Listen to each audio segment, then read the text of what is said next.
Hey, what is going on guys? Tech enthusiast here, and this is a speed test comparison between the Samsung Galaxy S10e against the Huawei Mate 20 Pro. So we have the Snapdragon 855 versus the Kirin 980. Both of the phones have 6GB of RAM. So how will Samsung's newest budget flagship phone do against Huawei's Mate 20 Pro? Let's find out in this video. Up first is the Samsung Galaxy S10e. It has a 1080p AMOLED display. It's on the latest version of Android 9 Pie. It has the Snapdragon 855 CPU and the Adreno 640 GPU and 6GB of RAM. Then we have the Huawei Mate 20 Pro. It has a Quad HD AMOLED display. It's on the latest version of Android 9 Pie. It has the Kirin 980 CPU and the Mali G76 GPU and 6GB of RAM. Just before starting the test, you can see there are no apps and games running in the background.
In round 1, the Mate 20 Pro wins by 1 point. Moving on to round 2, the RAM management. Here you can see all of the apps and games are running in the background.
So at the end of round 2, the Mate 20 Pro wins again by 1 point.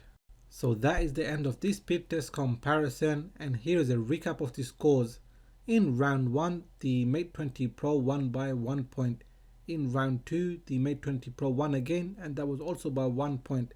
As for the price difference, if we're talking about retail, then it's about £80 between the two, but you can import it a lot cheaper from websites such as eGlobal and Wonder Mobile. As for which phone is better, that is the Mate 20 Pro. It has a bigger and better display, a better camera and a bigger battery, but that's not taking anything away from the Galaxy S10e. It is the best compact flagship phone you can buy right now. So what did you think of this speed test comparison? Do let me know in the comment section. Now if you have enjoyed this video, give it a thumbs up. If you are new here, then please do consider subscribing, as I have more videos coming up. So make sure you hit that bell icon so you get notified as soon as I release those videos. Please do follow me on Twitter and Instagram, and like always, thanks for watching, and I will catch up with you in the next video.